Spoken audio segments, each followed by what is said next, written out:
If we are truly to understand the origin of our human existence, we must begin not at the surface of recorded history, but deep beneath the sediment of accepted belief, in the very bedrock of what we have collectively chosen to forget. What if the grand narrative of civilization, the timeline etched into our textbooks, from the rise of Sumer to the present day, is nothing more than a carefully curated epilogue? What if, pressed between the pages of antiquity, there exists an entire lost chapter, a story so vast and unsettling that its mere existence threatens the comforting geometry of time as we perceive it? Pause for a moment, and let the silence of this question settle over you. If the powerful, technologically advanced beings we call the Anunnaki descended upon Earth and instigated the first recognized civilization, were they truly the first inhabitants or merely the inheritors of a throne already vacated? The answer, or at least the most profound and challenging suggestion of one, is not found in modern archaeology's safe confines, but whispered across the cracked faces of the oldest known documents on this planet, the Sumerian clay tablets. These archives, meticulously catalogued and sometimes deliberately obscured, speak volumes not just of the Anunnaki's dominion, but of a preceding era so ancient, so utterly alien to our understanding of time, that mainstream academia struggles even to name it. We are accustomed to thinking of the Anunnaki as the original gods, the architects of our destiny, the controllers of the Golden Age before the Great Deluge. But the cuneiform, that silent witness carved into imperishable clay, suggests something far more complex, a profound narrative of succession, displacement, and a cosmic handoff that occurred in the deep shadows of prehistory. It forces us to confront the uncomfortable possibility that the world the Anunnaki arrived upon was not a primordial swamp waiting for sentient design, but rather a world rich with the decaying infrastructure, the forgotten memory, and the unsettling presence of beings who occupied this sphere long, long before. To embark upon this journey of intellectual archaeology is to acknowledge that the Anunnaki narrative, as monumental as it is, represents a middle act. The deepest mysteries of Sumer are not about their arrival, but about the vacuum they filled. Consider the Sumerian king list, that magnificent and perplexing document which details rulers whose reigns spanned not centuries, but tens of thousands of years. The famous antediluvian kings like Alulim and Enmenluana. These are spans of time that defy human biology and recorded history, suggesting entities fundamentally different from us. Yet even those impossibly long reigns are preceded by something the texts only hint at: a period of observation, construction, and deep habitation before the gods themselves ever set foot upon the plains of Mesopotamia.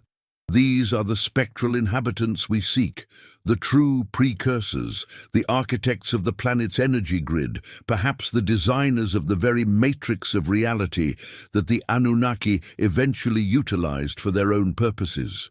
If we are to decipher the silent code of the deep past, we must learn to read the negative space in the Sumerian account, focusing not on the names that are written, but on the profound, unnerving absence of the names that were deliberately omitted.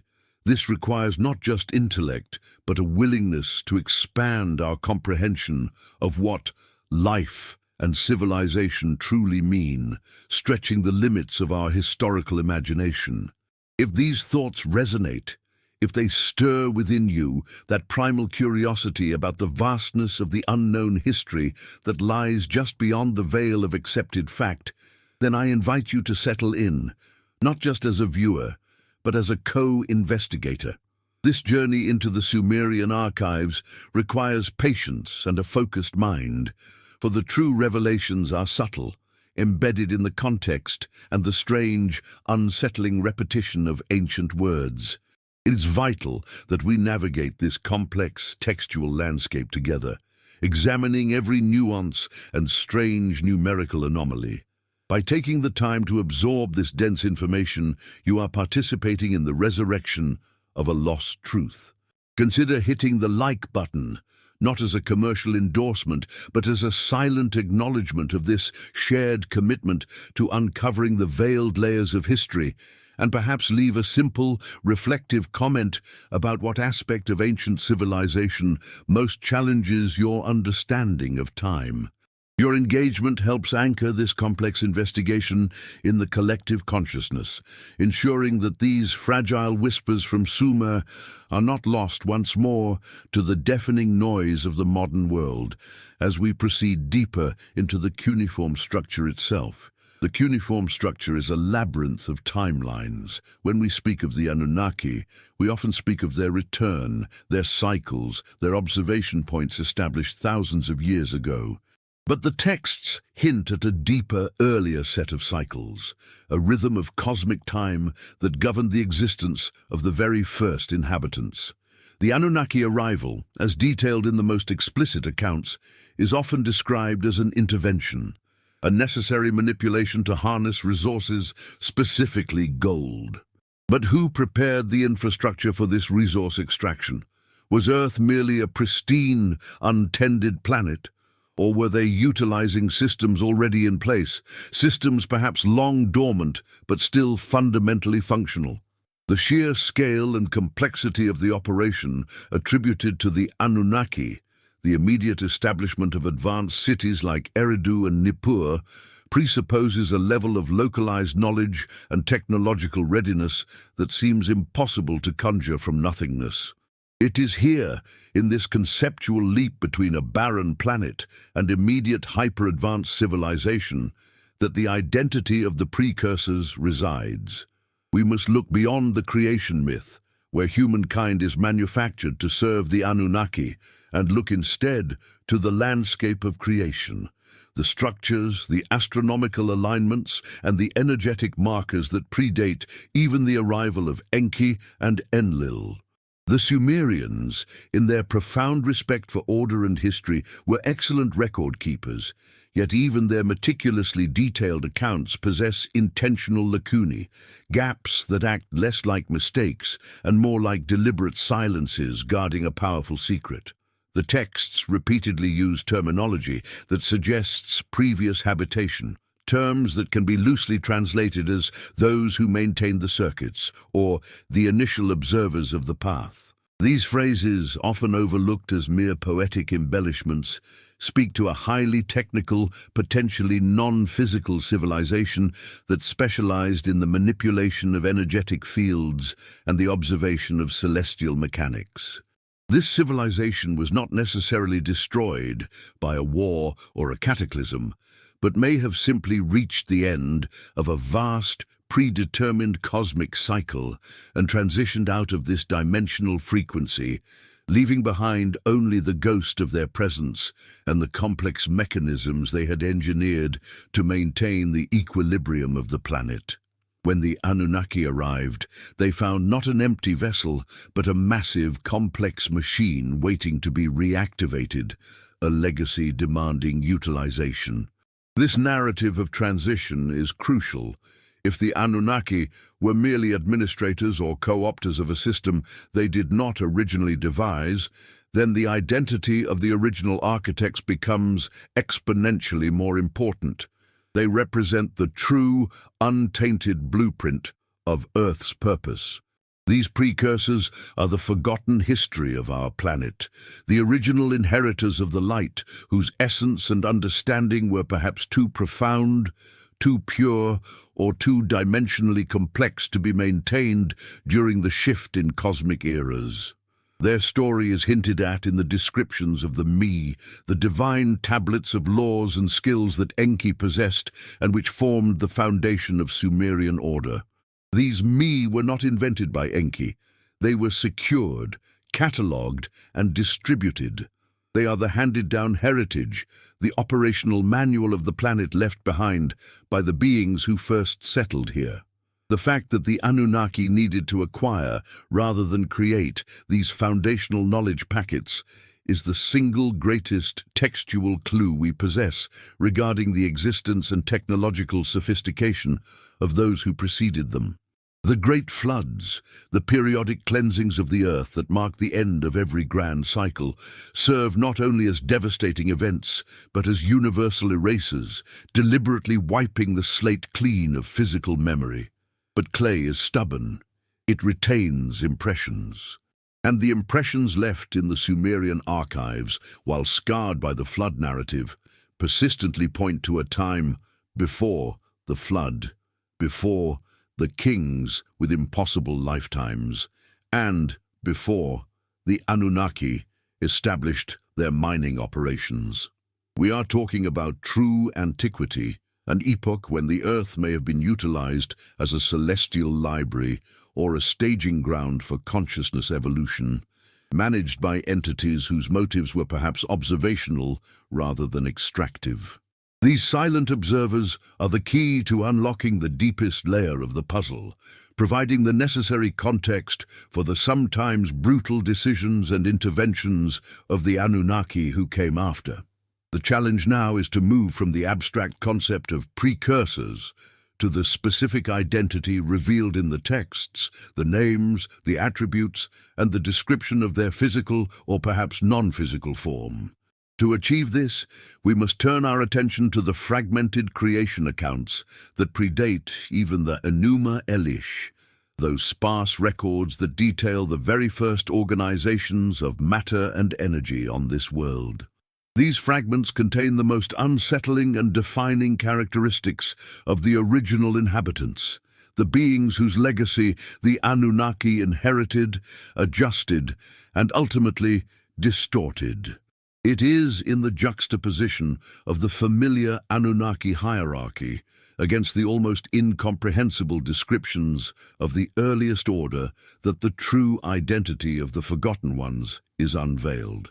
What we must understand is that the civilization the Anunnaki encountered was so different, so profound, that the later Sumerian scribes often struggled to even find the linguistic framework to accurately describe them, resulting in descriptions that sound mythological to us, yet contain specific, undeniable physical markers. We are standing now at the precipice of that revelation. We have established the timeline anomaly, recognized the deliberate gaps in the Sumerian archive, and acknowledged the Anunnaki's role as inheritors rather than originators. The next logical step, guided by the internal progression of the cuneiform narrative itself, is to speak the names of those who were here first, the forgotten engineers of the ancient world. The question ceases to be if someone was here before the Anunnaki and becomes who they were, and what extraordinary purpose they had for this planet that was so powerful it shaped the destiny of every subsequent civilization. If you have followed this intricate path through the dust of millennia and feel the weight of this forgotten history pressing upon you, then you are essential to this ongoing discovery. To continue this investigation and ensure that this deep dive into the Sumerian truths reaches those who are ready to hear it, please consider subscribing to the channel. This simple action helps fortify the exploration. Like this video to affirm your commitment to the search for the precursors. And as we prepare to uncover the explicit identity in our next chapter, take a moment to reflect on this profound revelation, and in the comments below, simply type the single word, precursor. This shared thought anchors our journey, the name, the purpose, and the ultimate fate of the beings who inhabited the earth before the Anunnaki. That is the focus of our next passage. Do not miss it. Is it possible that the greatest deception woven through the fabric of history is not what the ancient texts explicitly state, but rather the vast, echoing silence they maintain regarding the dawn of this world? We often focus on the spectacular accounts of the Anunnaki descending from the heavens, the meticulously detailed lineage of their potent figures, and the abrupt genesis of human civilization under their tutelage. Yet if we approach these Sumerian cuneiform tablets not as definitive chronicles, but as official, selective archives, perhaps the historical record approved by the arriving regime, then the very structure of their narrative begins to reveal calculated omissions, carefully swept beneath the rug of deep time. The king lists those astonishing documents detailing reigns of impossible duration before the Great Flood, always begin with a sense of commencement, the establishment of the first city, Eridu, and the moment kingship descended from heaven. But what preceded the descent? Even in the oldest fragments, those referencing the Eridu Genesis, the planet Earth is presented as a stage already prepared, a system fundamentally in place, awaiting the arrival of the great architects. This presupposes a prior occupancy, a period of structuring and preparation that is utterly foreign to the narrative of creation ex nihilo, creation out of nothing.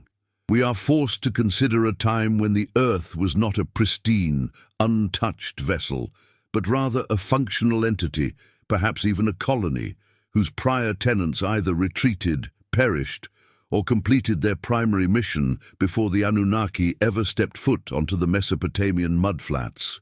The strangeness intensifies when we look at the Sumerian term for primeval time, the period before the flood and before the first recognized kings.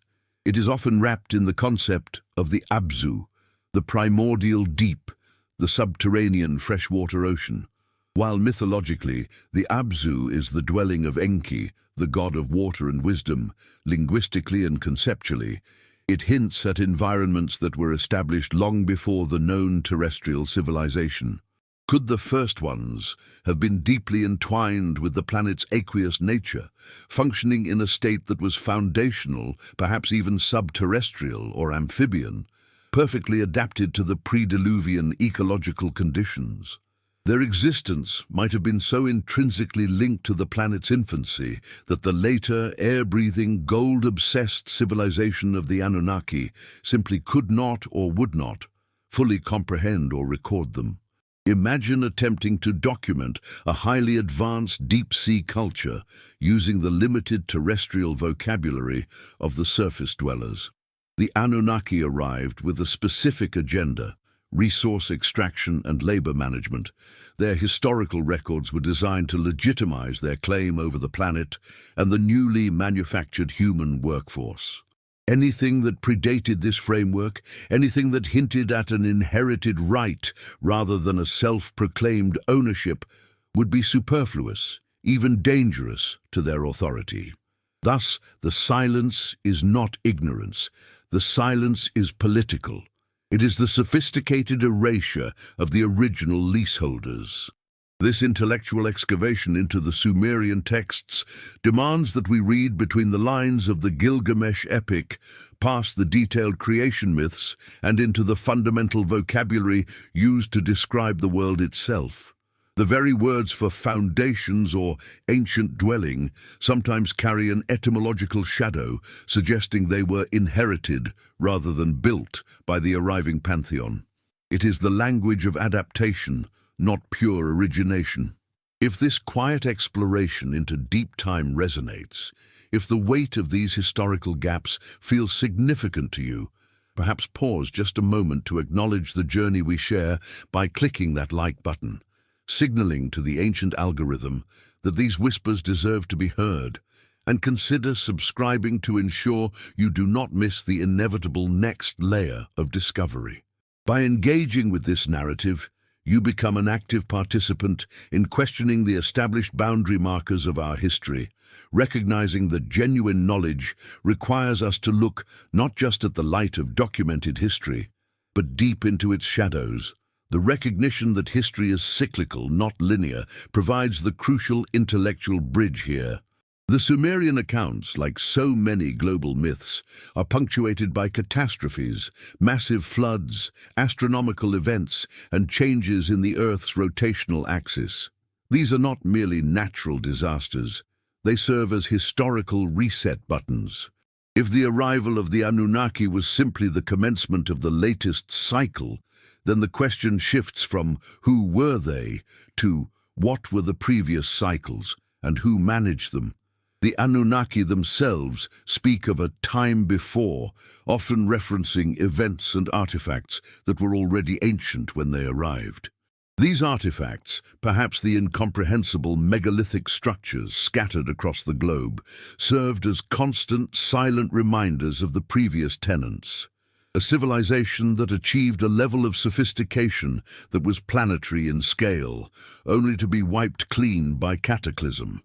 The Anunnaki stepped into an estate whose previous inhabitants had simply left the lights on, or whose remains were slowly dissolving beneath the waters. This concept introduces the strange and unsettling idea of the residual presence.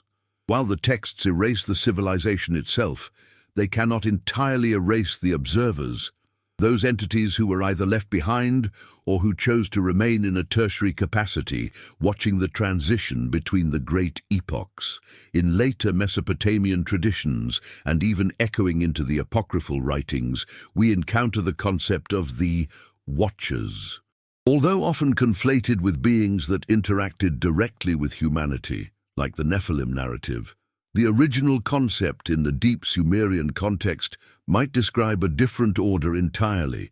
Beings who existed parallel to the Anunnaki structure, holding the memory or the maintenance codes of the previous epoch. They are the guardians of the forgotten infrastructure, perhaps maintaining the energy grids or geographical markers that the incoming Anunnaki merely repurposed for their own mining and transport operations. This leads to the uncomfortable but compelling suggestion of a shared planet. The arrival of the Anunnaki may not have been an invasion in the traditional sense, but a transfer of ownership, perhaps even a salvage operation conducted after a global catastrophe. If the first ones were masters of energy, geology, and perhaps even astronomical mechanics, their infrastructure would have been exactly what the Anunnaki, searching for rare elements like gold, needed most. Think of the Anunnaki finding a deactivated, massive technological network, landing strips, power stations, global mapping systems, and deciding not to build anew, but to activate and control the existing framework. The identity of the original builders, therefore, must have been deliberately obscured to prevent the newly created human population from asking crucial questions about the true age and history of their home. We begin to hear the echoes of this history in other myths globally. If Sumeria provides the clearest written record of the successor civilization, where do we find the echoes of the predecessor? We find them in the global accounts of civilizations submerged beneath the ocean, Plato's Atlantis being the most famous European iteration, but also in the Hindu concept of the yugas, immense time cycles where knowledge is gained and then almost entirely erased, leaving only fragments for the next age.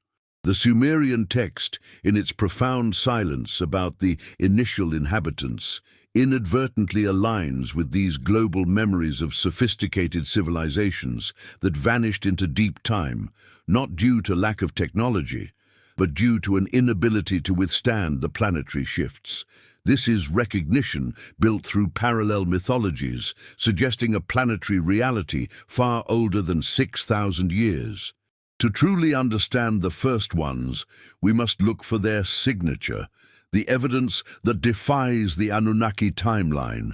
This signature is found in the architectural impossibilities, structures that demonstrate a mastery of stone and precision engineering seemingly achieved without the aid of recognized tools, located in chronological layers that simply should not contain such complexity. These aren't crude beginnings. These are sophisticated endpoints.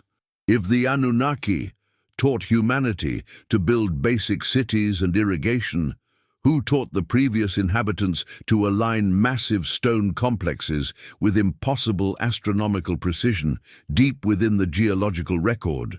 The sheer weight and dating of these sites often pushes their construction back tens of thousands of years, placing them firmly outside the known timeline of both post-flood humanity and the earliest Anunnaki settlement, strongly suggesting a prior, monumental civilization. The Sumerian tablets, in their meticulous detail about what the Anunnaki did, are ultimately a testament to what they inherited. They landed on a functional Earth, with resources already concentrated and potentially systems already automated. The revelation, therefore, is gradual. The Anunnaki did not arrive to an empty, primitive planet awaiting cultivation. They arrived to a planet scarred by great catastrophe, bearing the lingering signs of a technological mastery that surpassed even their own immediate needs. They were the inheritors, the administrators of a grand ancient estate. The knowledge of the true former inhabitants, those who built the foundational infrastructure of this planet, remained either beyond their access or deemed too sensitive for human ears. This incomplete record sets the stage for the true core of our investigation. What specific infrastructure did the Anunnaki find intact? And what does that tell us about the beings who laid the very foundations of the Earth itself before the great cosmic reset? If you have stayed with this journey, if the whispers of deep time and forgotten cycles hold your attention, then you are ready for the next level of this investigation. We are not just viewers, we are decipherers, collectively piecing together a mosaic deliberately shattered by history. To ensure you continue this deep dive with us, please take a moment to subscribe to the channel and press the like button to seal our dedication to this obscure truth. The next part will delve directly into the artifacts and structures that predate the Anunnaki's arrival, examining the explicit clues about the original inhabitants left behind in the very soil of ancient Sumer. Comment below with the phrase, "The estate inherited," if you are committed to uncovering this forgotten epoch, and make sure the notification bell is activated. The true history of Earth is waiting, just beyond the next layer of the veil. The deeper we venture into the fractured lexicon of Sumer, the more unavoidable the question becomes. What language did they silence, or perhaps what language did they absorb so completely that its origins were deemed unfit for recording?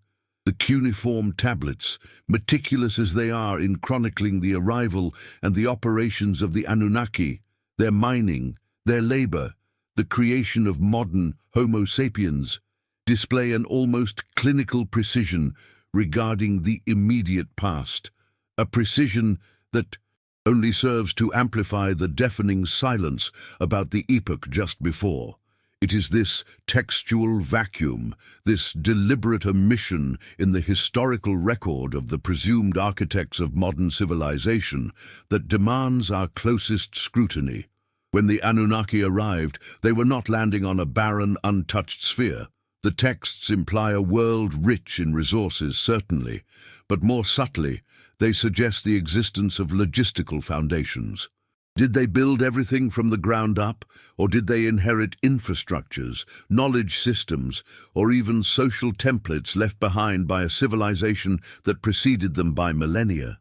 The linguistic debris scattered across the oldest tablets hints at concepts, units of measurement, and even astronomical observations that seem too sophisticated, too complete for a civilization just beginning to grapple with irrigation and organized hierarchy. These fragments are the echoes of the old ones, whispers trapped beneath the layers of clay that document the reign of Enlil and Enki.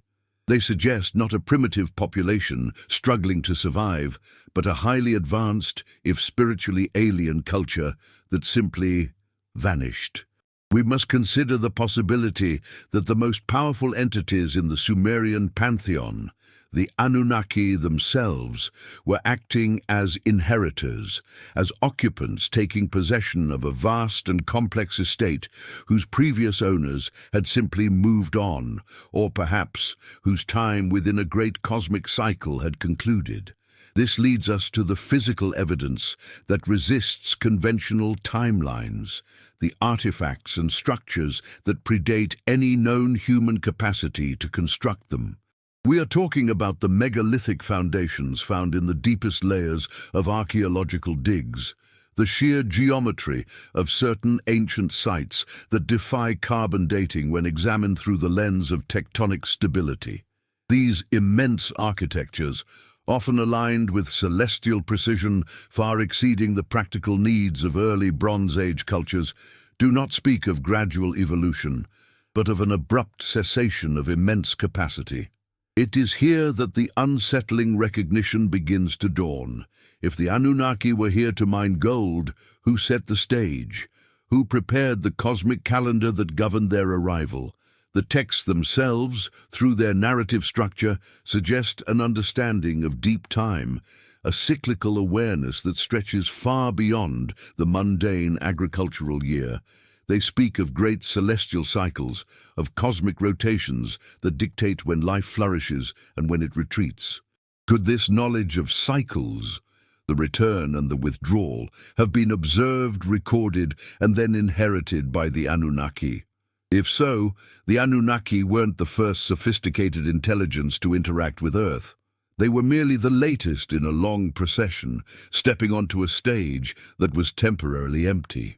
If this idea that Earth was occupied by a sophisticated culture whose memory was meticulously erased or subsumed resonates with you, if the scale of this potential omission compels your curiosity, then I invite you to join the growing collective of researchers and thinkers who are piecing together this puzzle. Engaging with this information, sharing your thoughts on the mechanism of forgetting, how such a colossal history could be hidden in plain sight, is the vital next step in this investigation. Your engagement, by liking this exploration and subscribing for the subsequent parts, directly fuels the energy needed to illuminate these hidden corners of our past. Let us move forward, not as passive observers of history, but as active participants in its excavation. The uncomfortable silence surrounding the predecessors gains weight when we turn our attention to what the Anunnaki did not have to invent. The Sumerian king list, with its impossibly long reigns before the flood, is often dismissed as pure myth. Yet it describes a lineage of rulers, almost a blueprint for governance that existed before the current framework. But the king list speaks only of rulers. Who were the ruled? Who were the engineers, the builders, the scientists of that antediluvian epoch whose inheritance the Anunnaki seem to step into so seamlessly? Consider the linguistic anomaly of the term Sumer. Even within the texts, there is debate about what this name truly signifies. Is it merely a geographical marker, or does it hold the linguistic debris of the prior civilization? The very root might be an acknowledgement of the return or the succession. When we look closely at the earliest pictograms, we find symbols of immense complexity, symbols that represent astronomical concepts or advanced physics that were later simplified or abandoned. This suggests a decline in knowledge transfer, not an initial leap of invention. The Anunnaki, perhaps, were masters of applied science and genetic engineering, but they may have been students of cosmic history, piecing together a broken library left by those who preceded them. This antecedent culture, which we tentatively call the Old Ones, based on generalized references across various mythological parallels, from the Watchers in later texts to the cryptic references in Mesopotamian creation myths, was clearly not obliterated by mere time. Their disappearance was swift, perhaps tied to a planetary or galactic cycle they were intimately aware of and chose to heed. This brings us face to face with the concept of the Great Cycle. The Anunnaki's timing was perfect, synchronous with the availability of gold and the necessary planetary alignment for travel. But their timing might have been perfect precisely because they were monitoring the cyclical departure of the previous occupants. The Great Cycle posits that civilization on Earth is not a linear march toward progress, but a recurring phenomenon, rising and falling based on cosmic energies, solar activity, or perhaps the orbit of a massive yet unidentified celestial body, often called Nibiru. Not merely the Anunnaki's home, but a gravitational trigger for epochs of change. If the Old Ones understood this cycle, they would have known the time for retreat or transformation. Their infrastructure, the megalithic networks that stabilized the planet or harvested specific energies, would have been designed to endure the interim period, and the Anunnaki, arriving post-cataclysm, would have found the functional, though dormant, systems of a prior administration. This notion transforms the Anunnaki from primary creators into meticulous archaeologists and stewards. They didn't invent the foundation of civilization. They activated the dormant mechanism left behind.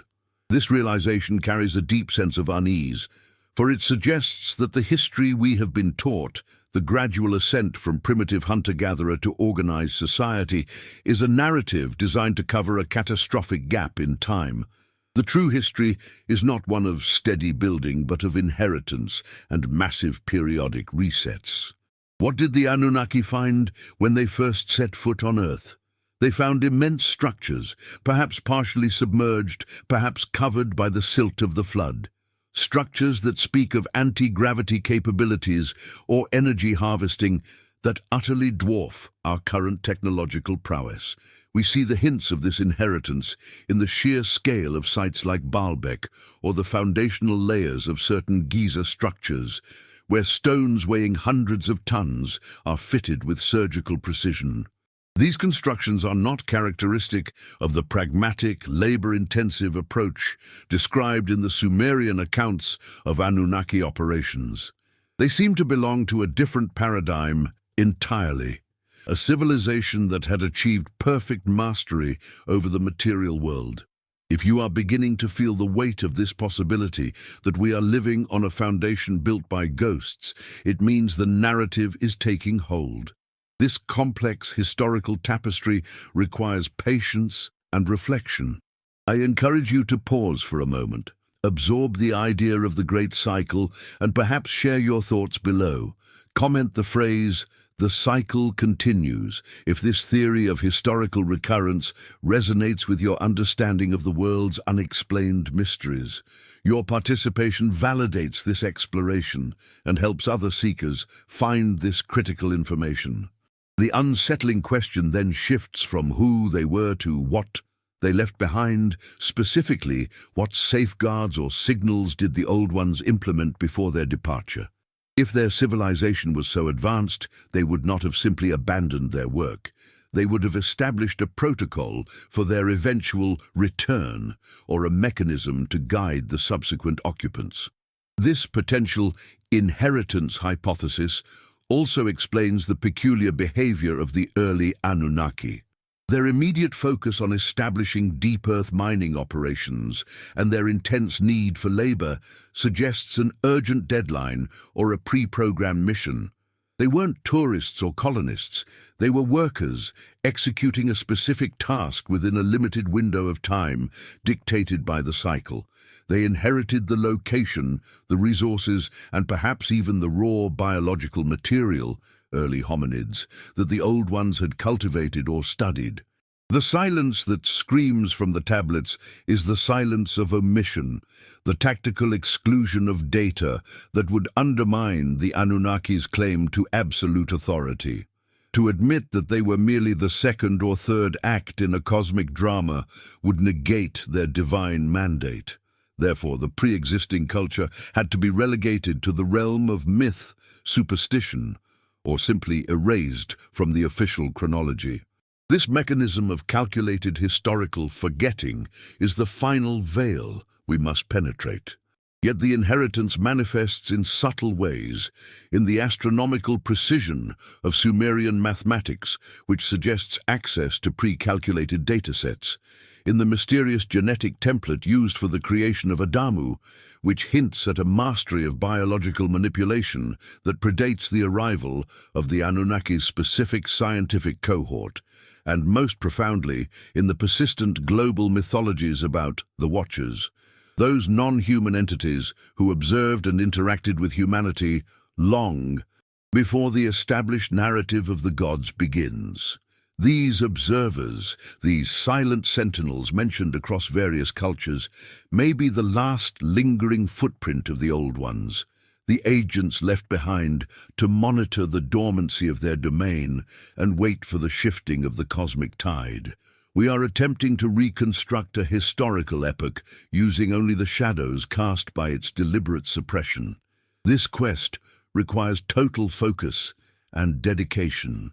If you have journeyed with us this far, past the initial skepticism and deep into the strange recognition that something fundamental is missing from our origin story, then you are ready for the next phase of the investigation. The next step is to examine the specific textual evidence, the anomalies in the clay itself, that definitively point toward the structures and the very nature of this civilization that inhabited Earth before the Anunnaki laid their claim. We must look for the signal in the code, the intentional slip in the ancient narrative that proves the continuity, rather than the beginning, of intelligent life on our planet. If you have stayed through this intense exploration, recognizing the profound implications of historical cycles and the mechanism of systematic forgetting, I urge you now to secure your place for the revelations that follow. Ensure that you are subscribed to the channel. Hit the like button if this depth of analysis satisfies your relentless curiosity about the true origins of our world. And to finalize your connection to this deep narrative, leave a comment with the specific phrase, "The silent watchers remain." This acts as your personal acknowledgement of the history that lies beneath the surface. Join us in the next part, where the architectural evidence of the Forgotten Age forces us to confront the true scale of the Anunnaki's inheritance, leading us to the threshold of a revelation that redefines human history. What does it truly mean to speak of existence before the Anunnaki? It is to stare into a chasm of time so profound that our modern historical reference points, dynasties, empires, millennia, dissolve into mere static. The Sumerian accounts, even as they delineate the arrival and subsequent establishment of the Anunnaki on Earth, carry within their deepest layers a peculiar silence regarding the immediate prelude. It is a silence that speaks volumes, an intentional erasure, or perhaps a simple recognition that the scale of the preceding civilization rendered them fundamentally incomparable to the new arrivals. We are not looking for Paleolithic echoes of evolving humanity. We are searching for an entirely different stratum of complex civilization, one that seemingly vanished, not through decay or warfare, but through a calculated, deliberate withdrawal, or a cataclysm so absolute that the incoming Anunnaki themselves were forced to treat the planet as a largely unpopulated yet strangely prepared landscape. If the Anunnaki were the great engineers and miners, who were the architects who laid the foundations they later appropriated? The texts hint at a deep knowledge of astronomical cycles and planetary alignments that far exceed what would be necessary merely to establish basic civilization. This specialized knowledge, often attributed to the early Anunnaki themselves, may in fact be inherited knowledge, the data set of a previous civilization whose primary directive was observation, monitoring, and perhaps manipulation of the planetary systems on a scale that dwarfed the Anunnaki's focused pursuit of gold. We must consider the possibility that the ages referenced in these ancient scripts are not merely chronological divisions, but descriptions of different operating systems running on the planetary hardware. The pre-Anunnaki era, this lost epoch, might represent the golden cycle, a period of harmony and subtle technology where intervention was minimal and the planetary consciousness was allowed to flourish under the guidance of these silent predecessors. The strangeness intensifies when we examine the mythological residue left behind globally. While the Anunnaki story is often tied to specific Mesopotamian geography and the introduction of organized labor and genetic intervention, the myths of a truly ancient, refined, and nearly ethereal civilization, be it the Lemurians, the Atlanteans, or the names lost entirely to the sands of the deep past, are universal. The Sumerian tablets, being the most precise bureaucratic record of the Anunnaki tenure, must, by necessity, minimize the importance of that which preceded them, yet they cannot entirely excise it. There are fragmented references to great cities built of unusual materials, structures whose geometry suggests they were designed to interact with geophysical energies rather than merely house populations. These materials, the enduring stone that defies conventional weathering, suggest a technology rooted in resonant frequencies and molecular cohesion, making our contemporary understanding of concrete and steel look clumsy and transient by comparison. These were the forgotten architects, and the recognition of their presence shifts our inquiry from who they were to what they left behind, and more importantly, why they chose to disappear. This uneasiness arises from the realization that if such a civilization existed, possessing knowledge so vast it allowed them to exit the stage gracefully, then the Anunnaki arrival was not the dawn, but merely the second act in a cosmic drama playing out on Earth. What conditions necessitated this monumental withdrawal? Was it the inevitable catastrophe that certain texts describe, a massive celestial impact or the great deluge? Or was it a self-imposed exile, driven by the knowledge of impending cycles, knowing the planet was due for a great calibration? If the predecessors were capable of anticipating and surviving such catastrophic shifts, their retreat suggests they deemed the conditions of the subsequent cycle unsuitable for their continued direct presence, perhaps requiring a lower, more robust form of life to steward the planet through the turbulent age. The narrative demands that we scrutinize the very first tasks attributed to the Anunnaki upon their landing. They did not simply build, they re-established. They dug channels, stabilized marshlands, and most intriguingly, they initiated the study of local flora and fauna, seemingly cataloging and assessing the remaining biospheres.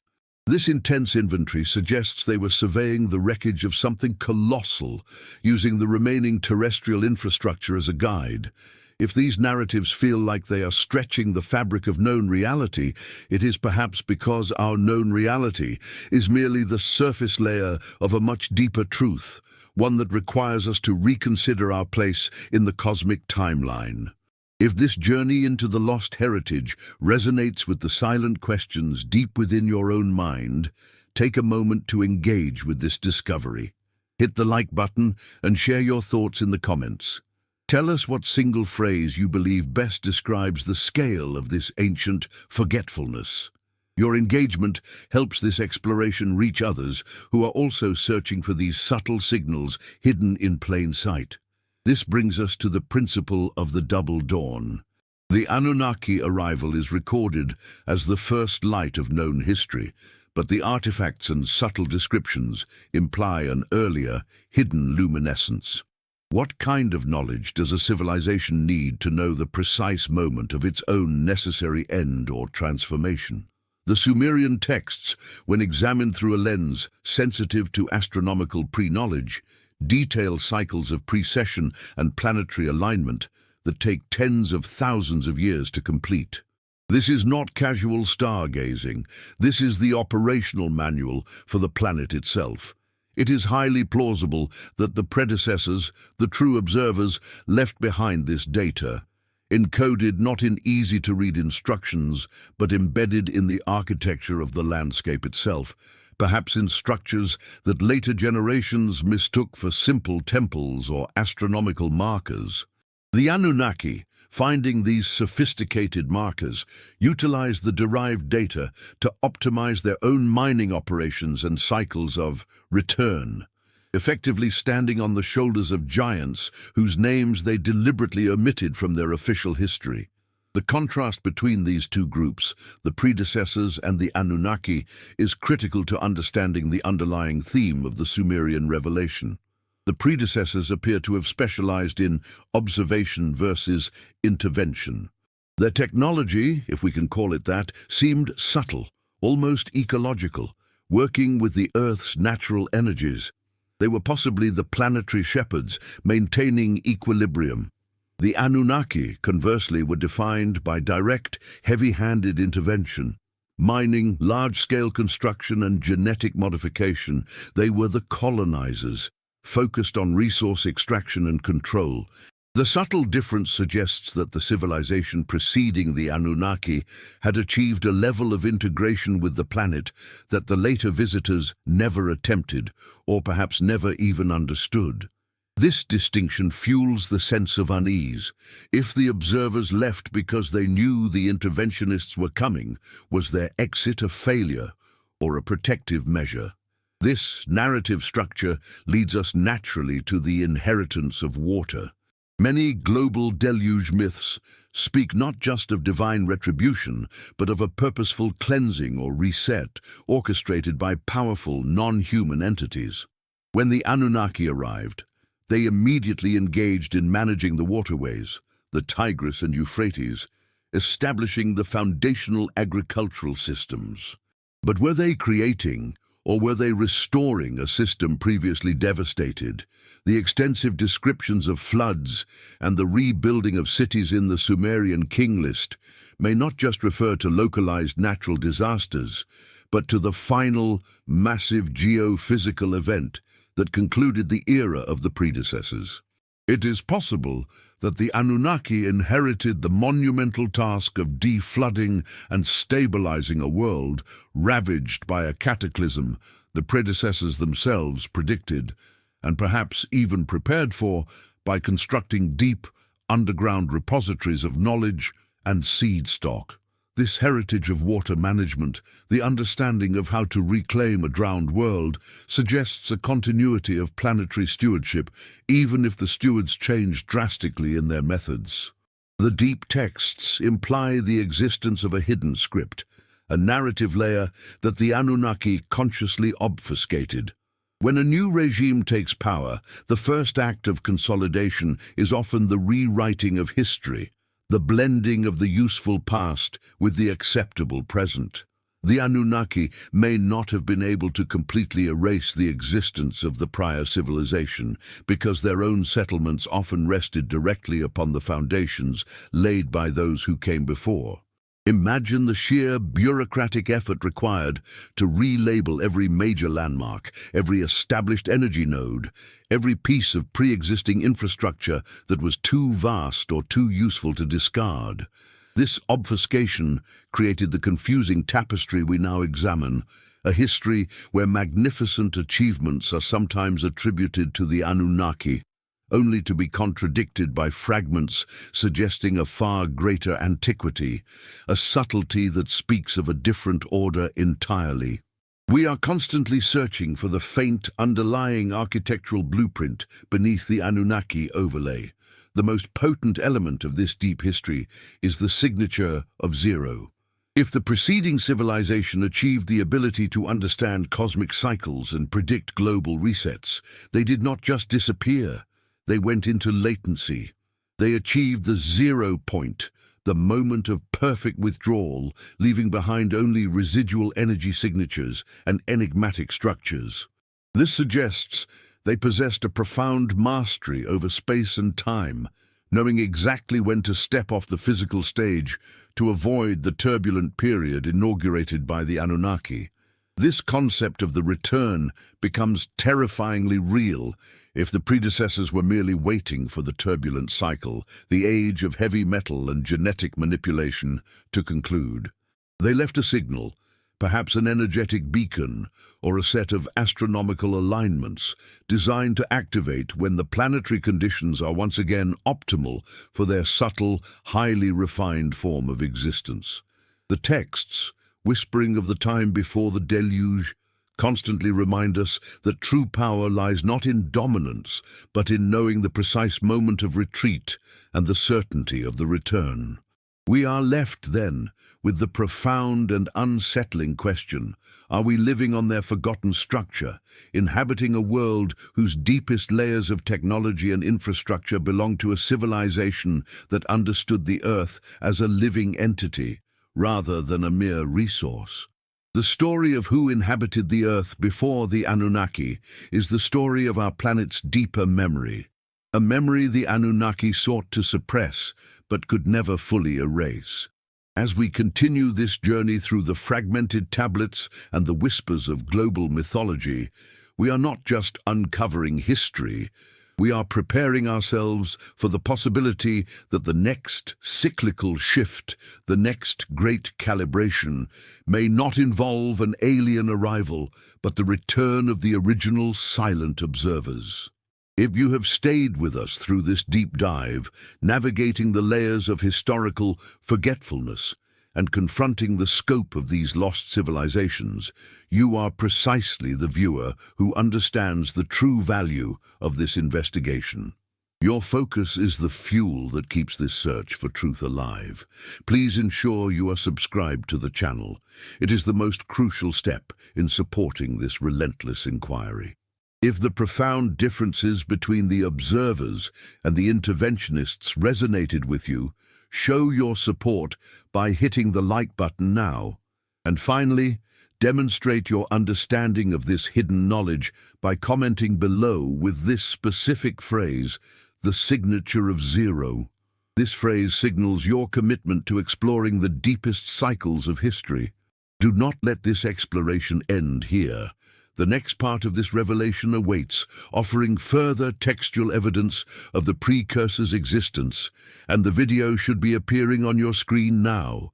Click on it, and let us continue this silent, hypnotic journey into the true antiquity of Earth. How silent must that primordial Earth have been just before the sound of the skycraft broke the atmosphere?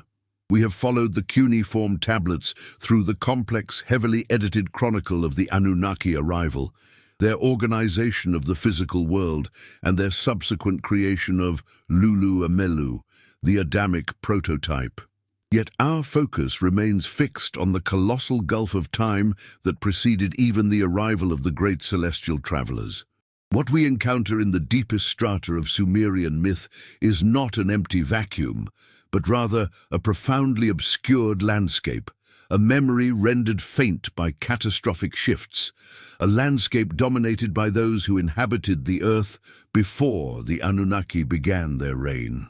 When we attempt to map this pre-Anunnaki existence onto a linear timeline, the Sumerian king list immediately confronts us with a fundamental contradiction. The recorded reigns of the 8 or 10 kings who ruled before the flood stretch across astronomical durations, tens of thousands of years for a single ruler. This is not simply evidence of longevity, it is evidence of a different perception of time, or perhaps a different state of being entirely. If these colossal figures, names like Alulim and Alalgar, truly administered the earth for cycles that dwarf recorded human history, we must ask, were they biological beings as we understand them? Or do these figures represent something far more abstract, the anchoring points of entire epochs, the embodiment of foundational principles established on Earth before the subsequent era of physical mortal intervention?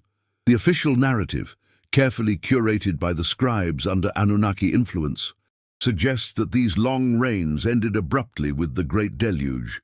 The deluge is the ultimate historical reset button, an event that conveniently divides the incomprehensible past from the manageable, exploitable present.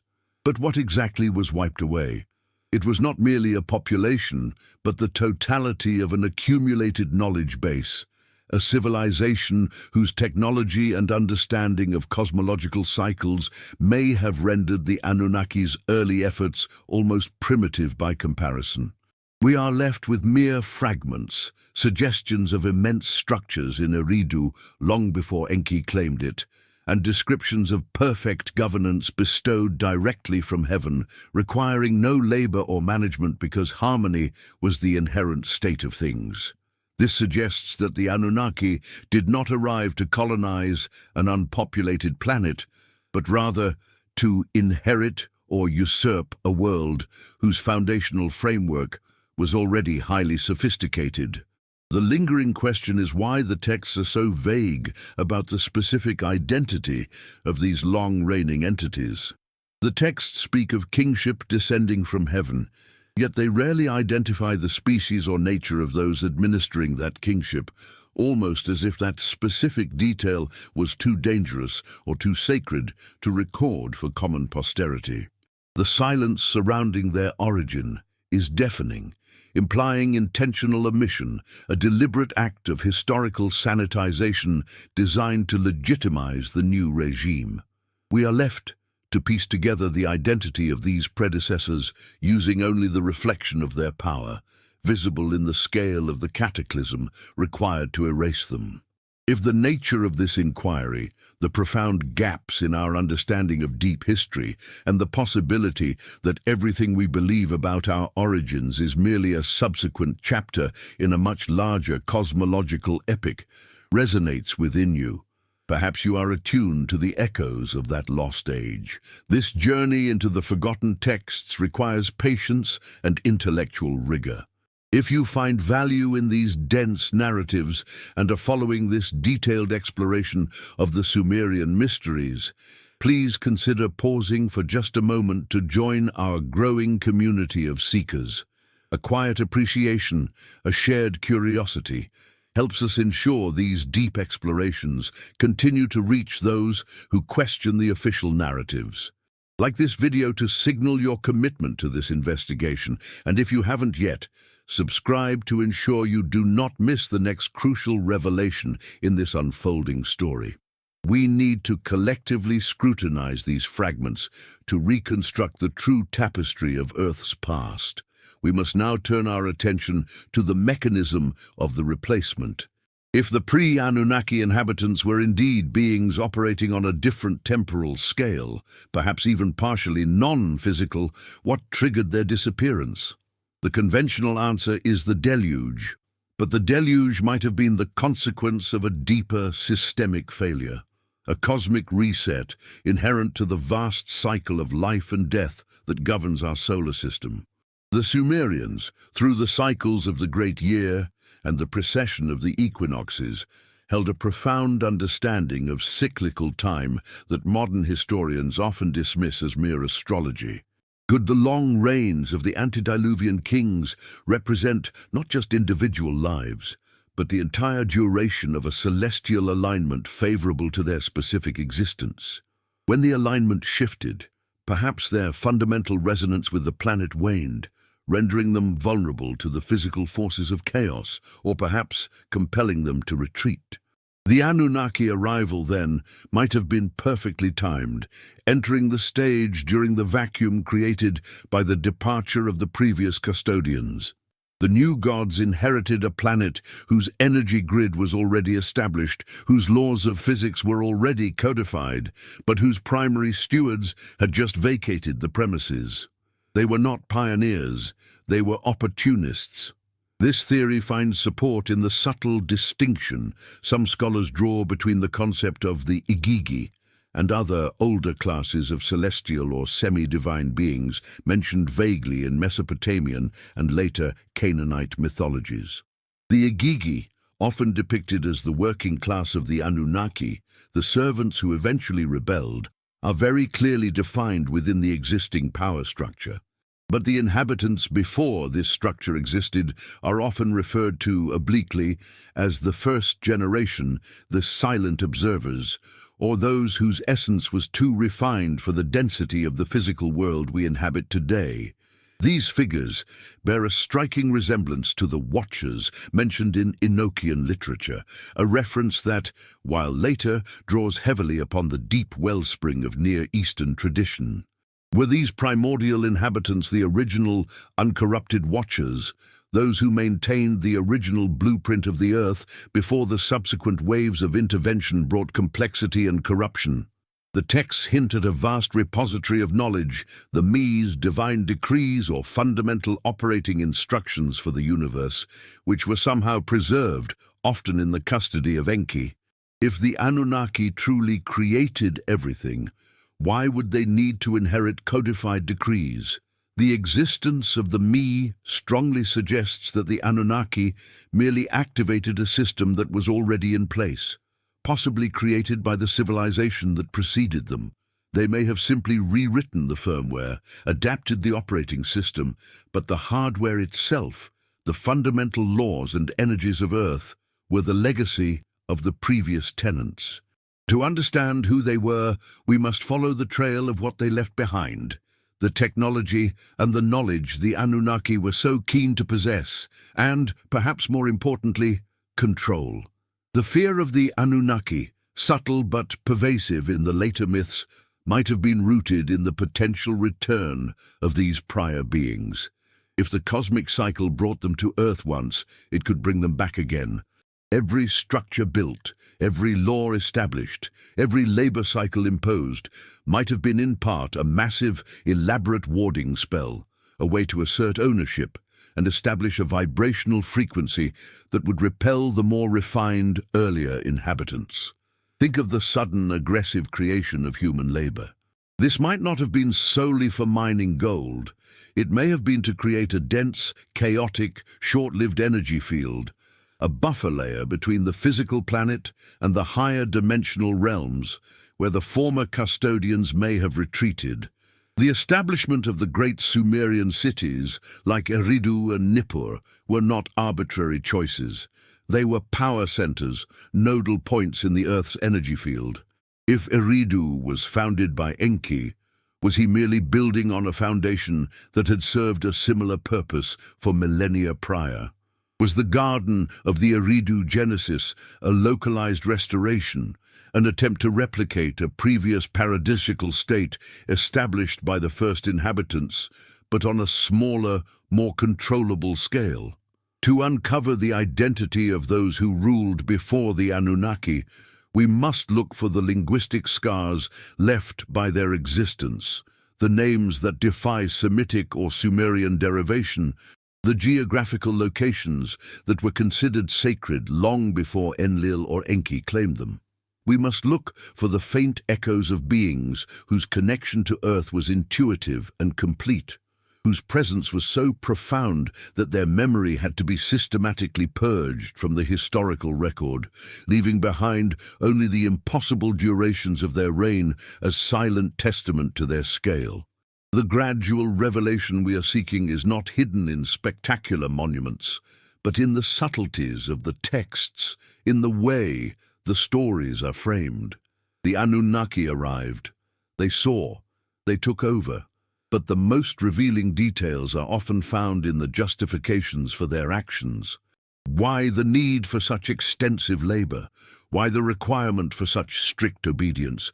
Because the previous order was based on effortless harmony, a state that defied the Anunnaki model of hierarchy and resource extraction. The contrast between the Golden Age, described vaguely in myth, and the harsh reality of the Sumerian labor camps is perhaps the clearest indicator of the difference in nature between the two civilizations. We are closing in on the specific identities, those figures whose names barely survived the textual purges. If you have followed this investigation deeply, if you sense the presence of these forgotten ages within the fabric of our modern existence, it means you recognize the profound importance of this lost knowledge. To continue the search, and to prepare for the specific textual evidence we must examine next, evidence that attempts to name the unnameable, ensure your connection to this channel is secure. Subscribe and hit the notification bell. We are now faced with the most challenging phase of our investigation, isolating the linguistic residue of the pre-Anunnaki inhabitants. These clues are often disguised as geographical locations or obscure entities mentioned only in passing, perhaps in the descriptions of the legendary land of Dilmun, or in the fragmented epics of creation that precede the formalized pantheon. To move forward, we must focus our lens on those surviving names, those words that shimmer with alien origin, words that were perhaps too integral to the structure of the cosmos to be fully deleted, only obfuscated. For the text does reveal, through meticulous omission and subtle contradiction, exactly who held the reins of earthly dominion before the great gold seekers from Nibiru arrived. The next chapter will require us to confront these forgotten names and the startling implications they carry for the origins of humanity itself. Join us in the next part of this deep dive, where we uncover the actual suppressed identity of the predecessors, the true inhabitants who were here first. If you made it to this critical juncture, prove your dedication to uncovering the deep truth by commenting below with the phrase, "The first seed remains." We continue the investigation now. We must ask ourselves, when examining these fragments of deep time encoded in the clay tablets, why is there such a profound silence immediately preceding the recorded history of the Anunnaki? It is not merely a gap in documentation. It feels more like an epistemological void, a deliberate erasure designed to sever our connection to the tenants who occupied this planetary sphere before the arrival of the great Sky Lords. The Sumerian king list itself, with its impossibly long reigns before the flood, suggests not simply longevity, but perhaps a completely different measure of time, or a description of beings whose existence was governed by non-linear constraints. Beings who were tied to the slow, relentless mechanism of the cosmic clockwork. If the Anunnaki represented technological might, mining expertise, and a structured hierarchical governance centered around the necessity of gold, what defined the precursors? The texts hint at a wisdom that transcends metallurgy, focusing instead on resonant frequencies, on the manipulation of the very fabric of existence through sound and pure knowledge. The me, those divine decrees or foundational blueprints of civilization that even the Anunnaki were desperate to acquire and control. When Inanna descends to the underworld or seeks to consolidate power, the ultimate currency is not gold, but the ownership of these primordial me. This suggests that the highest, most valuable knowledge systems were not created by the newcomers, but inherited or perhaps plundered from those who came before. Imagine Earth not as a fresh, vacant planet waiting for colonization, but as an established, highly sophisticated laboratory operating under principles that the later inhabitants only partially understood. The Anunnaki, despite their advanced spacecraft and genetic engineering prowess, might have been, in a cosmic sense, merely technicians occupying a factory built by master architects. This factory, this original terrestrial civilization, would not have utilized the heavy, visible structures of brick and mortar we associate with Sumer, but perhaps vast, non-material grids of energy, invisible infrastructures that tapped into telluric currents and gravitational anomalies. The precursors, therefore, may not have left behind temples, but rather resonant fields, patterns woven into the landscape itself, disguised by millennia of geological shifts and the subsequent, more primitive constructions of their successors. The great cataclysm, often simplified into the narrative of the deluge, the massive flood that wiped the slate clean, serves a double purpose in the Anunnaki narrative. It is presented as a punitive action against humanity, a necessary reset due to chaotic overpopulation or disobedience. But if we read between the cuneiform lines, the catastrophe aligns precisely with a predictable cosmic event. A periodic disturbance tied to the precession of the equinoxes or the cyclical passage of a celestial body, a true great reset. It is highly probable that the precursors operating on deep time cycles were fully aware of this impending event. Their disappearance may not have been an extermination, but a planned, temporary retreat. This possibility introduces a profound layer of uneasiness into the historical record. Did the Anunnaki simply time their arrival to coincide with the temporary evacuation of the planet, allowing them to step immediately into the vacated infrastructure? It is the ultimate act of opportunistic occupation. They would have arrived during the interregnum, the moment of vulnerability, thereby cementing their own creation myths, claiming the void as their own invention. The beings who came before, the original occupants, would then be relegated to the shadow figures of myth, the great serpents, the primordial dragons, Mushusu, or the beings of the watery Abzu that represented chaos simply because they preceded the established order of the sky gods. This is the hidden war described obliquely in the oldest myths, Not a war between gods and men, but a swift transition of ownership where the narrative itself became the primary weapon. To erase the memory of a highly advanced predecessor is to legitimize the claim of the successor. The Anunnaki achieved this by creating us, the Lulu, the mixed workers, who were engineered to look upward, toward their immediate creators, forgetting entirely the ancient wisdom embedded in the ground beneath their feet. We are, essentially, beings with a short engineered memory span, perfectly suited to serve the current management. If this line of thinking resonates with your own intuitive exploration of these ancient mysteries, and if you feel that the profound silence of history is more unnerving than any loud pronouncement, I invite you to pause and consider the implications. Sharing your thoughts helps deepen this shared investigation. Please take a moment to reflect on the nature of this orchestrated amnesia, the deliberate suppression of the knowledge that others held this ground before us, and consider lending your support to this ongoing work. Liking this video and subscribing ensures that this crucial dialogue about the deepest secrets of our past remains visible and uninterrupted, allowing us to continue peeling back the layers of manufactured history. The lingering question, therefore, is not if the precursors existed, but how their legacy continues to manifest despite the Anunnaki's best efforts to bury it. We find clues not in readable cuneiform, but in the things that defy explanation, the sheer precision of structures found globally that predate known flood horizons, megalithic sites designed to resonate with specific cosmic alignments, or the recurring symbolism of the serpent guardian that appears in virtually every ancient culture, long before the establishment of state religions.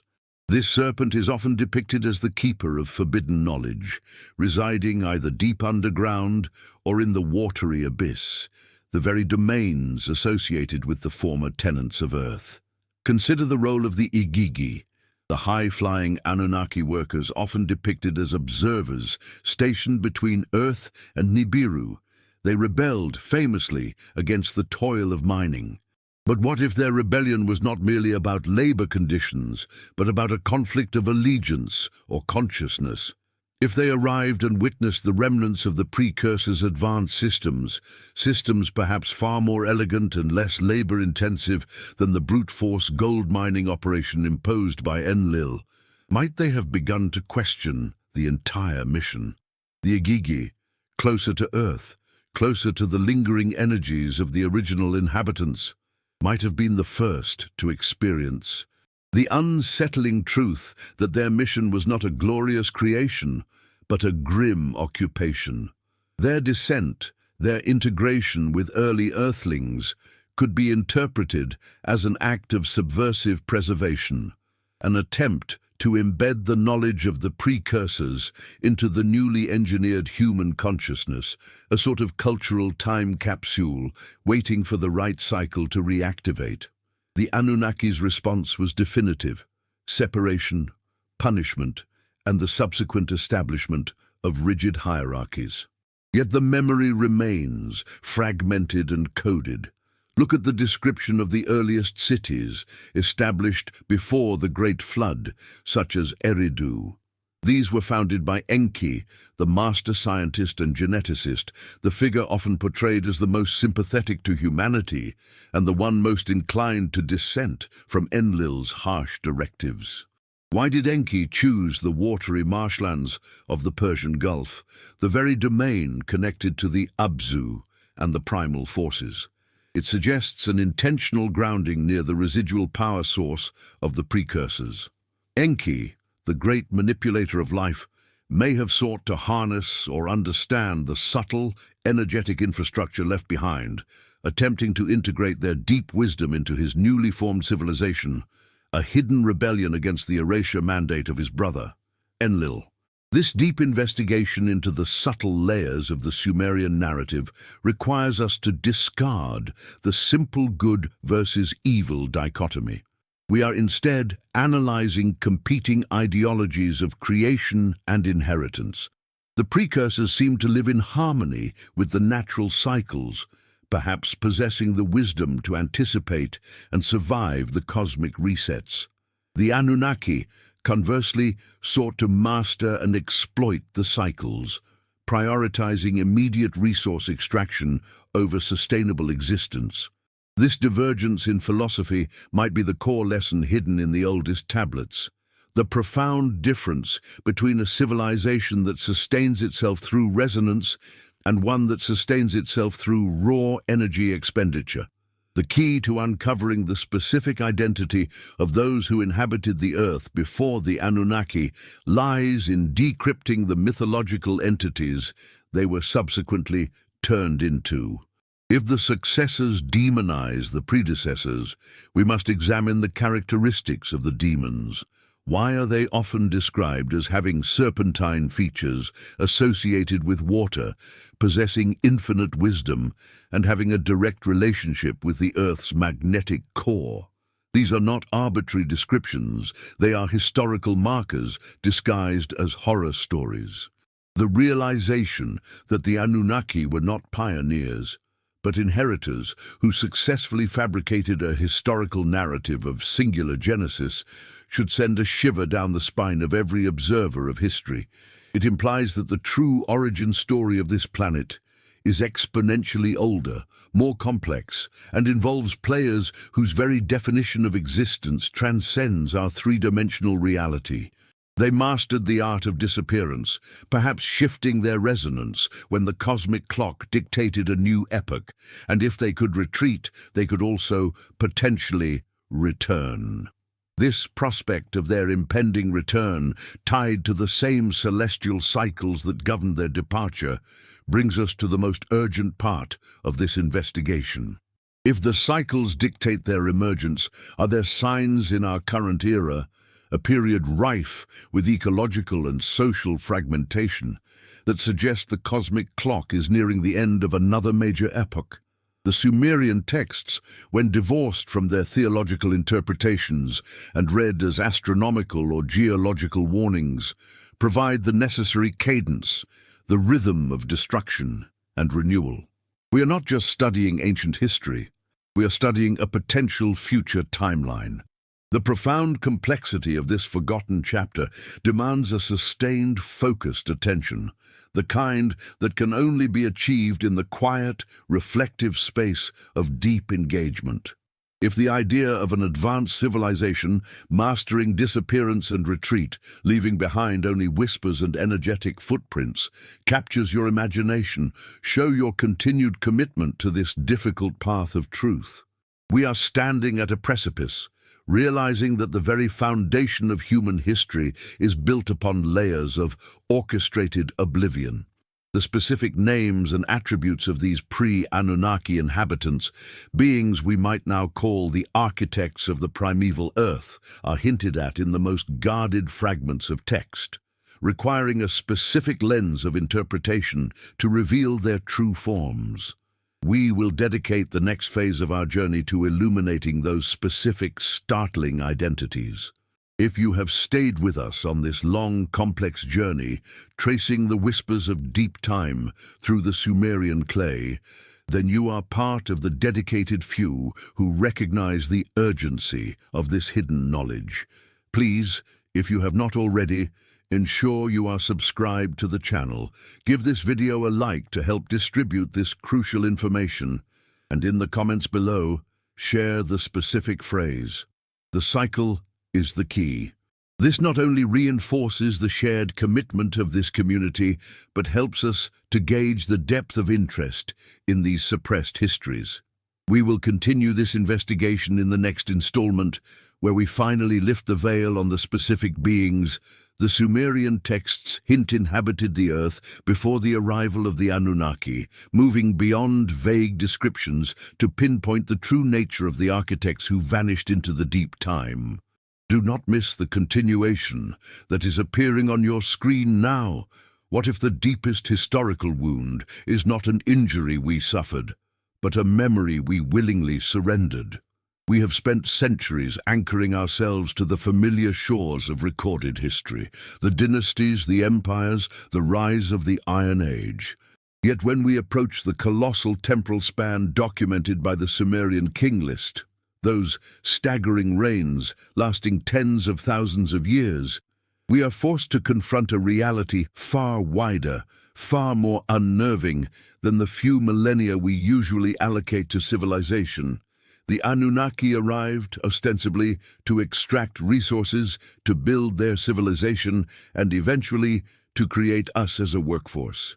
But the most profound silence within the cuneiform archives is not about why they came, but what they found, already thriving in the rich alluvial plains of Mesopotamia.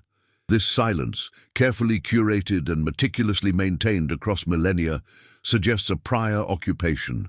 It forces us to ask, were the Anunnaki truly the first architects of intelligence on Earth, or were they merely the most recent administrators? The strange anomalies found within the most ancient Sumerian accounts, passages often discarded as mere cosmological filler, paint a picture of layered reality, where the Earth was not a pristine, untouched canvas awaiting their divine hand, but rather a disputed territory, a stage already set for highly sophisticated, albeit unfamiliar players. The early Sumerian texts, particularly those that attempt to define the epochs preceding the black-headed people, humankind, speak less of chaos and more of dissolution.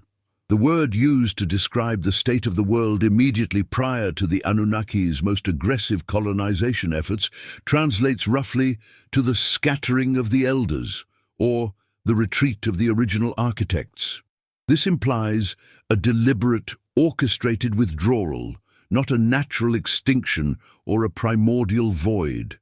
These were beings who did not perish, but who simply stepped back from the foreground, possibly due to a cyclical alignment, or perhaps in anticipation of a catastrophe they understood intimately.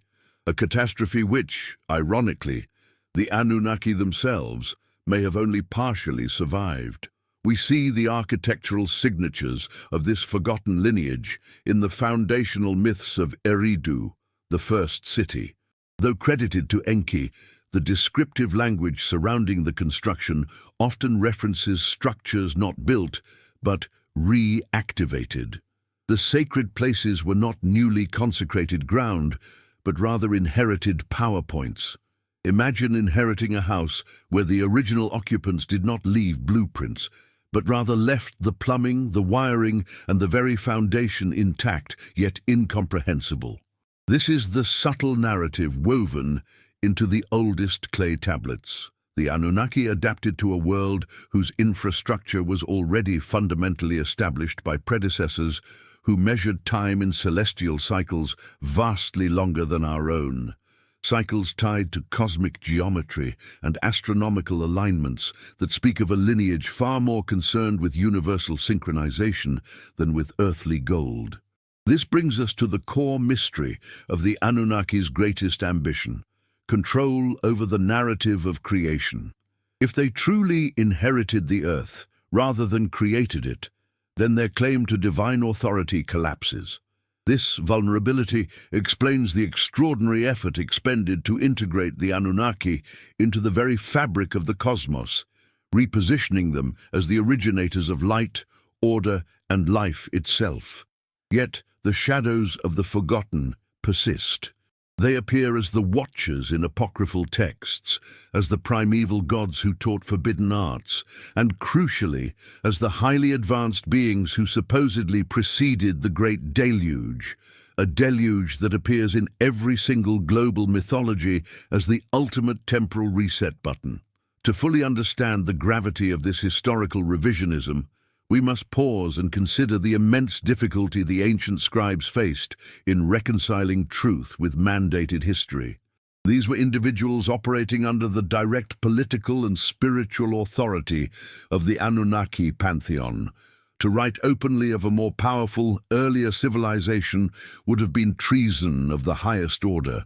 Therefore, the truth was encoded, hidden in plain sight through astronomical metaphors and exaggerated lifespans. It is here, in the mathematical precision embedded within the narrative structure, that the key resides. If the history of the Anunnaki is a political decree, then the history of the predecessors is a cosmic equation. Understanding these concealed equations requires patience, deep intellectual patience. It requires acknowledging that the most important information is often the least sensationalized, hidden beneath layers of repetitive ritual documentation. If you find this journey through forgotten epochs compelling, if the deep layers of history resonate with a truth you suspect lies just beneath the surface of official record, I invite you to join this collective investigation. Take a moment to solidify your place in this dialogue by liking this video, subscribing to the channel, and perhaps sharing your initial reflections in the comments below. What single word best encapsulates the feeling of confronting a history that has been actively erased? Let us know. Your participation ensures that this ancient knowledge continues to surface, drawing the fragments of the past into the light of shared curiosity. The lingering question, then, is one of intent. Why did the preceding civilization vacate the premises, and why, if they were technologically superior, did they leave behind only the ghost of their infrastructure? We return to the concept of cycles. Ancient traditions across the globe, from the Hindu yugas to the Mesoamerican suns, all emphasize the cyclical nature of time, not its linear progression. The Anunnaki, it seems, were bound by their own massive orbital schedule, the return of their homeworld, Nibiru, which dictated their terrestrial operations. But the beings who came before them may have been operating on a far grander, perhaps galactic schedule. These pre-Anunnaki inhabitants, whose existence is merely a whisper in the deepest Sumerian strata, may have viewed the Earth not as a permanent residence, but as a laboratory or a temporary staging ground during a vast intergalactic migration. If they were primarily non-corporeal or energy-based entities, as suggested by the descriptions of the early Igigi, the secondary group of gods, their withdrawal may not have been a defeat, but a necessary metamorphosis aligned with changing cosmic energy densities. They simply transcended the need for the physical manifestation of Earth at that time. The relics they left behind are not dusty ruins, but rather energetic markers, nodes of power that the Anunnaki, in their physical, resource-driven state, were forced to utilize. Think of the most enduring megalithic structures across the planet, structures often wrongly attributed to early human efforts or to the Anunnaki themselves. The precision, the astronomical alignment, and the sheer audacity of these constructions suggest a mastery of physics and geology that far surpasses the capabilities described even of the early Anunnaki. It is entirely possible that places like Baalbek or certain submerged ruins are not merely old temples, but rather the foundation stones of the previous civilization, adapted and repurposed by the Anunnaki, much like a conqueror utilizing the fortifications of the vanquished. The tragedy of our present historical understanding is that we tend to equate advanced only with the technology we ourselves are capable of imagining: rockets, computers, weapons. But the true mastery of the pre-Anunnaki lineage, if the texts are to be believed, lay in their command of consciousness and vibration. They may have engineered the very magnetic fields of the planet, fine-tuning the biosphere for certain types of life, establishing the parameters for the emergence of complex biological systems, including the raw material that would eventually be used to craft Homo sapiens. This idea reframes our own origins. We are not merely the biological byproduct of Anunnaki genetic engineering. We may be the synthesis of Anunnaki necessity and the highly refined genetic blueprint left behind by the preceding original architects. The Anunnaki may have taken the seed of a sophisticated, highly adaptable organism and simply modified its expression, slowing the frequency, limiting the access to higher cognitive functions, thereby making us manageable. This would explain the pervasive myth of a golden age before the fall, a time when humanity possessed knowledge and longevity that far exceeded our current potential. A brief period when the original architect's blueprint was still running almost unadulterated before the Anunnaki fully installed their operating system. The tension within the Sumerian record, therefore, becomes palpable. It is a document constantly fighting itself, celebrating the reign of the Anunnaki while simultaneously mourning the lost paradise established by the beings who understood the earth not just as a source of material wealth, but as a living, vibrating entity. The scribes, bound by duty, recorded the lineage of the usurpers, but through symbolic names and veiled genealogies, they also ensured that the true primal inheritance was not entirely forgotten. They left us clues in the deliberate ambiguity of the term Dingir, often translated as God, which, in its most ancient form, referred to beings who descended from the heavens, yes, but also carried the connotation of pure shining ones, a descriptor that suggests radiance rather than physicality. As we move toward the final segments of this investigation, the necessity of seeing through the Anunnaki's propaganda becomes paramount. We must recognize the deliberate act of historical layering, where one epoch is cemented over another to obscure the foundations. If the Earth was merely a resource extraction point for the Anunnaki, then the preceding civilization may have been its custodian. And if they were custodians operating on cycles, then their return is not a matter of mythological fantasy, but of temporal inevitability. What happens when the greater cosmic cycle completes its rotation and the original tenants decide to inspect the property they temporarily vacated? The Sumerian texts, when stripped of the later political gloss, suggest that this is the fundamental, terrifying question embedded in their deepest prophecies. The signs of their returning presence, subtle yet undeniable, are the very anomalies we have been investigating. The final revelation is not about who they were, but what their continuing existence implies for the future of the human project, which the Anunnaki initiated, but which the forgotten architects originally seeded. If you have stayed with this narrative, traversing the vast, unsettling gulf of forgotten time, you understand that this is more than just a historical speculation. It is an investigation into the very nature of human reality. This journey demands commitment, recognizing that the most profound truths require deep immersion.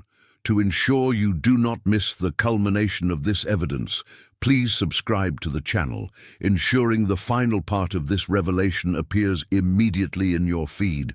Like this video to signal the importance of uncovering these hidden truths, and in the comments, use the phrase, "Echoes of the Forgotten." This simple action focuses our collective intent on the memory that persists outside of history.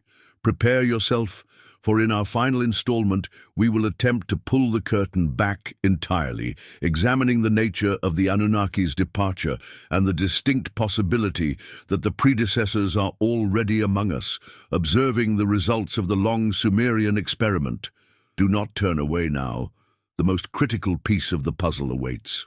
What happens when the silence of eons is finally broken, not by an explosion of sound, but by the quiet, undeniable weight of a truth too large to hold?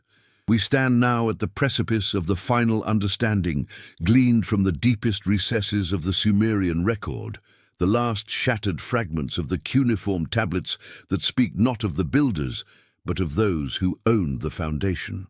We have traced the steps of the Anunnaki arrival, recognized the shockwave of their presence, and slowly unearthed the evidence pointing to a civilization, vast and enigmatic, that preceded them. But the most profound question remained unanswered. Why, if they were so advanced, did they yield the earth? Why is the history we know the story of conquest and not coexistence? The conclusion, etched into the most difficult and damaged segment of the tablets, suggests a reality far more nuanced and disturbing than simple warfare.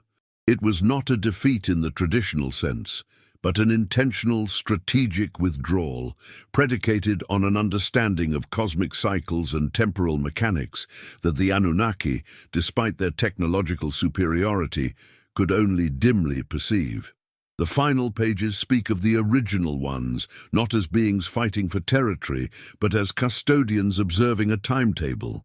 Their civilization, rooted deeply in the elemental energies of the planet, recognized that the Earth itself was entering a predetermined phase of extreme oscillation, a period of cosmic instability that made sustained, high-vibrational existence increasingly challenging.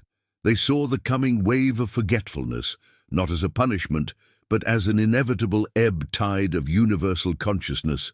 The Anunnaki, arriving with their immediate and material needs for gold and labor, were simply stepping into a temporary vacuum, serving unknowingly as transitional stewards during this darkening phase. The text implies the Anunnaki saw an opportunity for resource extraction and genetic engineering. The pre-Anunnaki inhabitants, however, saw an opportunity for a controlled retreat, ensuring their own survival beyond the coming bottleneck, while leaving behind a carefully encoded system of reminders. This retreat, described in breathtaking detail, was executed not across physical space but across dimensional lines, a process perhaps misinterpreted by later, less sophisticated mythologies as ascension to the stars. They retreated into the unseen architecture of reality, becoming what the texts sometimes call Lugal Abzu, the Lords of the Deep, or the silent Agalmat, the Watchers. They did not abandon Earth. They simply moved their operational base beyond the perception of the new tenants. They left behind certain nodes, powerful energy signatures interwoven with geological ley lines, and most importantly, specific instructions on the eventual triggering of their return. This is where the story shifts from archaeology to existential dread. If the Anunnaki inherited the planet as temporary tenants, then the civilization they subsequently engineered, us, was born within the confines of this custodial experiment.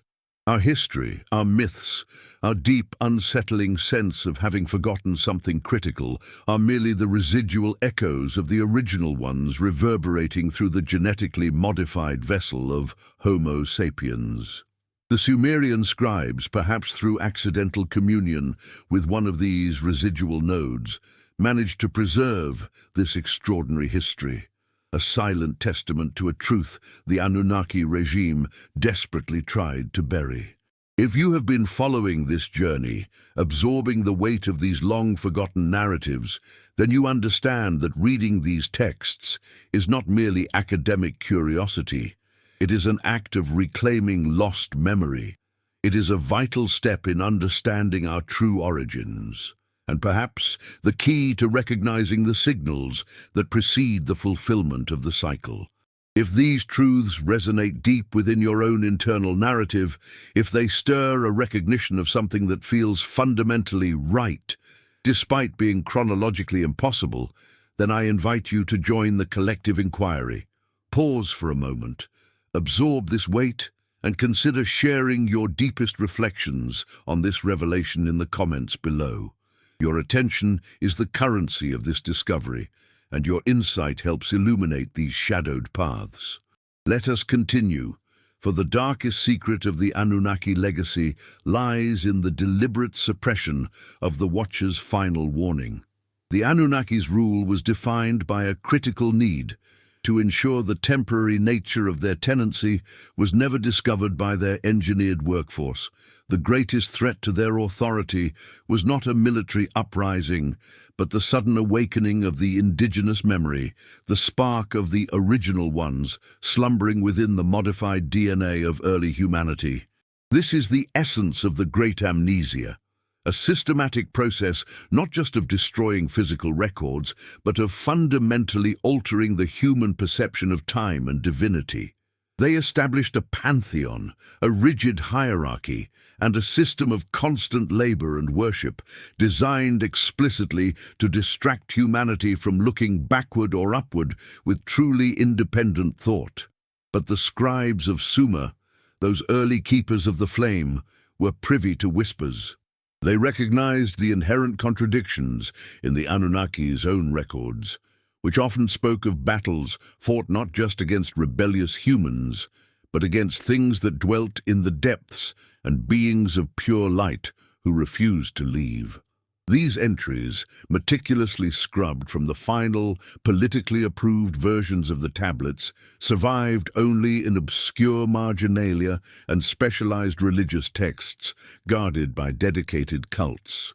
The texts suggest that the Watchers left behind physical markers, not magnificent temples or gold artifacts, which the Anunnaki sought, but subtly altered geological signatures and specific astronomical alignment patterns, codes that would only become readable when Earth reached the precise orbital and energetic position that signaled the end of the Anunnaki's mandated custodial period.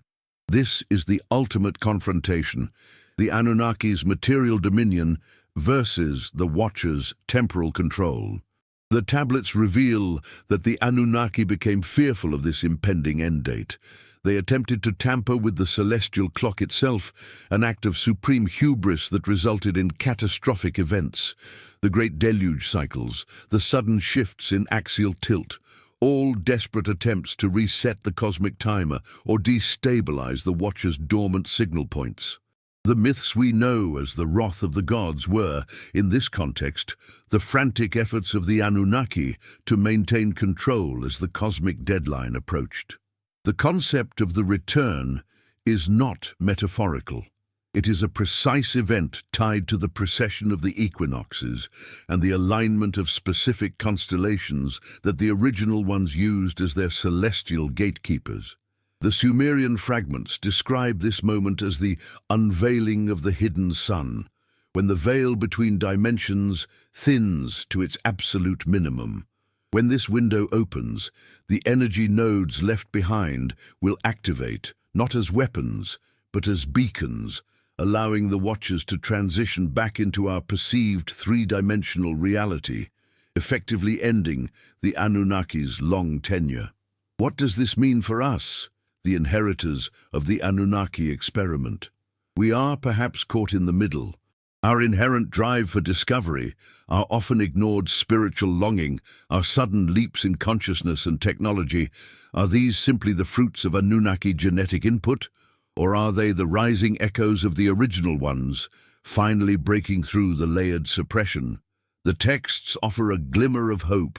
The purpose of human suffering under the Anunnaki was not simply labor, but the forging of resilience, the creation of a species capable of integrating both material and dimensional consciousness when the time came. We are the critical variable in the Watcher's grand design. Our free will, though suppressed, is the ultimate trigger. If we choose to continue the cycle of material greed and hierarchical enslavement, the Anunnaki blueprint, then the return might be hostile, a necessary clean slate. But if we recognize our forgotten heritage, if we align ourselves with the wisdom and harmony of the original ones, then the return becomes a reintegration, a graduation into a higher state of existence. The tablets conclude with a somber reflection on the nature of history itself. The civilizations that followed Sumer, Egypt, the Indus Valley, even the Olmecs, each held fractured pieces of this colossal truth. They worshipped the sun, Ra-Utu, as the source of light, but they feared the deep, the subterranean, the serpentine wisdom that represented the suppressed power of the Watchers. They built pyramids and observatories, not merely to honor the gods, the Anunnaki, but perhaps in a subconscious attempt to replicate or decode the astronomical alignments that signaled the true end date. The knowledge became diluted, warped into rituals, magic, and obscure cult practices, preserving the flavor of the truth while losing its intellectual core. The fear of chaos, of the void, of the great monster Tiamat, is arguably the cultural manifestation of the Anunnaki's terror of their predecessors' return. And so, we arrive at the culmination of the Sumerian narrative. The texts do not offer a comforting fairy tale. They offer a mirror to our current condition. We live in a world defined by the Anunnaki legacy, obsessed with hierarchy, division, material wealth, and controlled narratives. But simultaneously, we feel the incessant pull towards harmony, universal consciousness, and environmental stewardship, the residual programming of the original ones. The choice is ours, written not in the stars, but in the history we choose to remember. The final heartbreaking line of the tablet fragment, translated with agonizing difficulty, reads simply, "The echoes are loud now. Listen, before the signal is missed." This journey into the forgotten origins of Earth, guided by the silent, dusty testimony of ancient clay, demands more than casual viewing. It demands rigorous introspection and the courage to challenge everything we thought we knew about history, power, and our own place in the cosmos. We have unlocked the deepest secret the Anunnaki tried to keep buried, that this Earth has always belonged to those who understand the rhythm of time, not those who merely demand its resources. If you have stayed with us, journeying through every fragmented piece of this immense puzzle, recognizing the weight of this information, you are now part of the small, discerning audience ready for the next level of investigation. This is the point of no return. You are standing on the ground where history was rewritten, where the identity of humanity was intentionally obscured. If this pursuit of the truth, of the true heritage of the original ones, resonates with the deepest part of your being, then you are part of the growing collective that refuses to live under the great amnesia. If you found clarity, curiosity, or even deep unease in these revelations, please acknowledge the immense effort required to bring these obscure narratives to light. Show your support by giving this exploration a thumbs up. More importantly, ensure you are subscribed to the channel, activating the notifications, because the investigation never truly concludes. It merely progresses to the next level of secrecy. For those who stayed until the absolute end, who absorbed the full implication of the Watcher's return and the Anunnaki's great deception, please leave a comment right now. Exactly this phrase. We are the echoes. This phrase confirms that you understand the fundamental choice now before us and signals your readiness for the next documentary detailing the precise astronomical conditions of the impending alignment. The next phase of the investigation begins now, as the signal is indeed growing louder. Thank your patience and your profound engagement. The true story of Earth is just beginning to unfold.